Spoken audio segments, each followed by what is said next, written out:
Hi everyone, it's Brody here with the Pride Swell info video for February.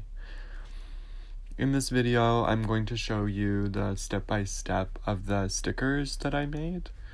I will give you some tips and tricks, and then like last time, we'll finish off with some examples in case anyone is in need of some extra inspiration to get started. So you can start by planning what you want to make. Think about the prompt.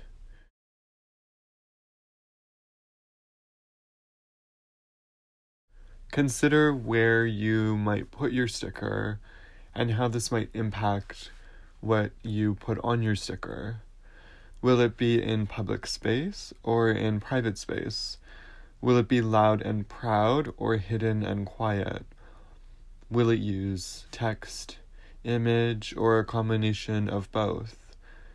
And will you make a couple small stickers or maximize the size?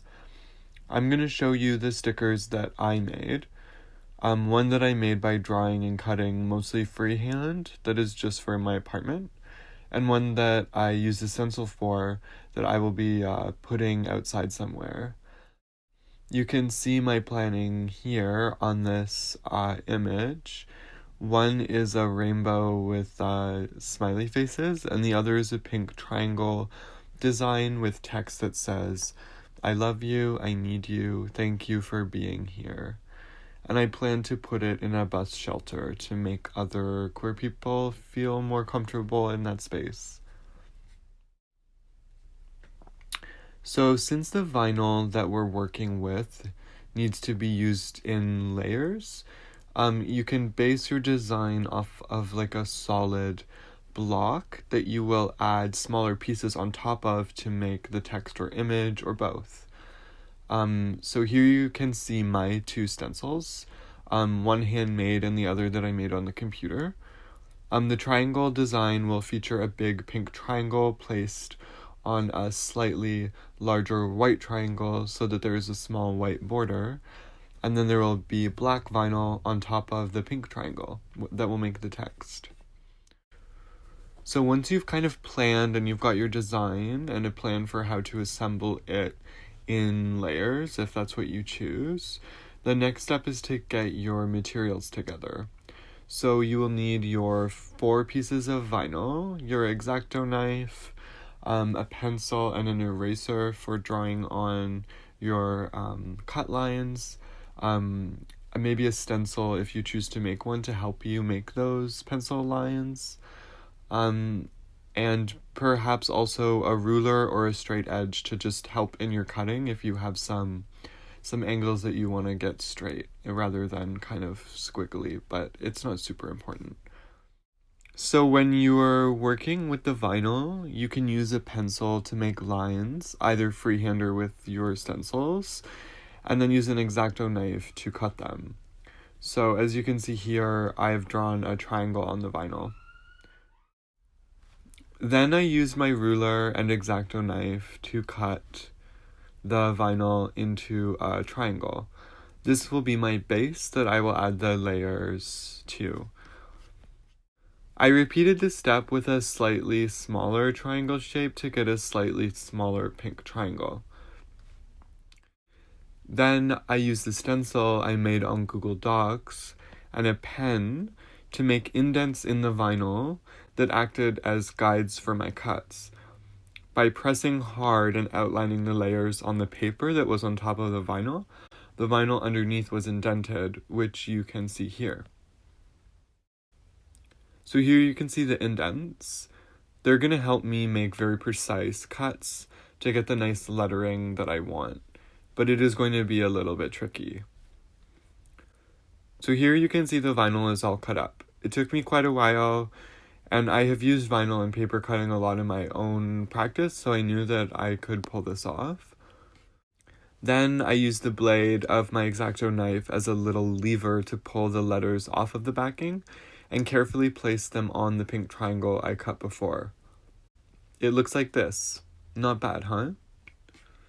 Next, I got the pink vinyl triangle with the text on top. I just finished. And I took some deep breaths, getting ready to peel it off and place it on the white triangle. Voila. Nice and smooth.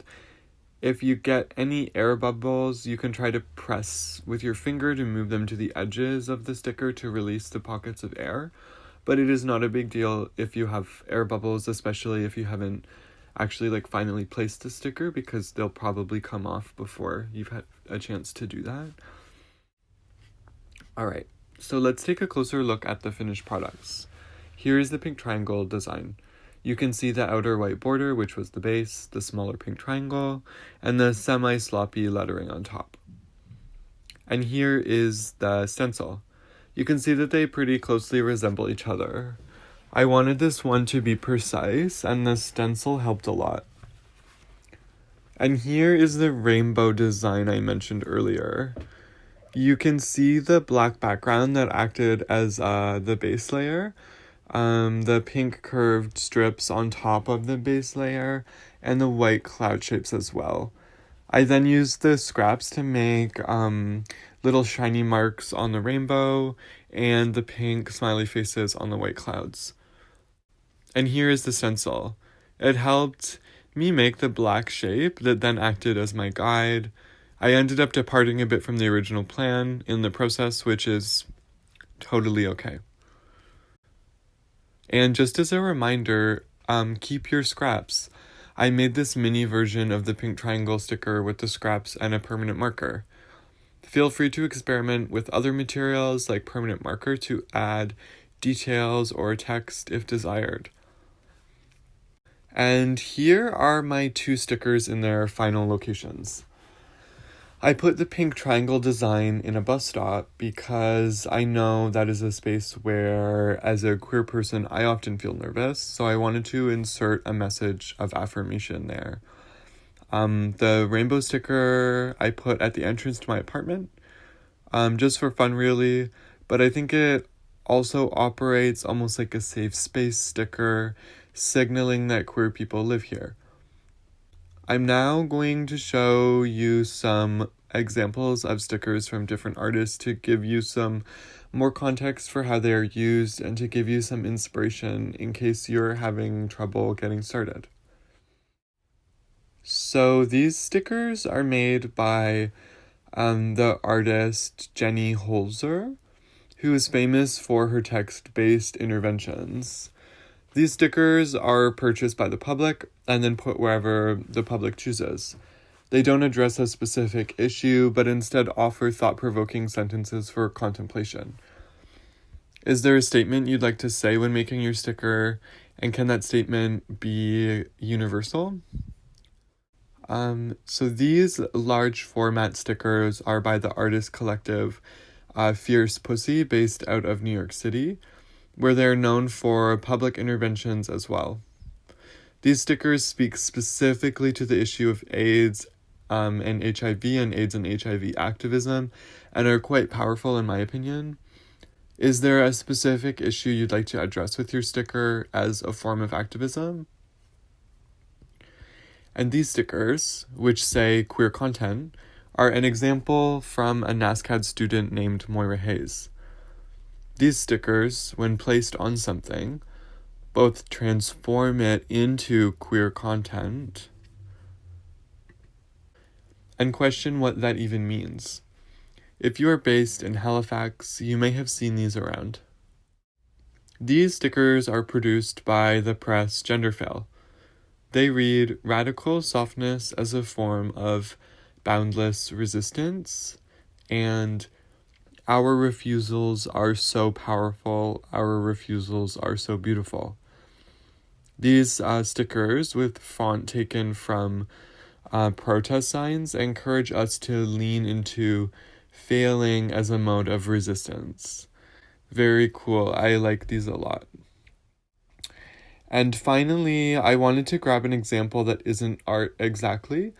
These safe space stickers are made by Glisten, which is a queer advocacy organization, and they make these stickers for your teachers to put them on their doors to kind of signal that their classroom is a safe space. They have a real practical function. When you're making your sticker, Could you consider doing a similar thing? How might you signify a safe space? Do you even need words? And that is all for this video. I hope that you have fun exploring this prompt, and even more fun placing your stickers in public space or private space. And as always, if you have any questions, don't hesitate to get in touch with Casey or me at these email addresses.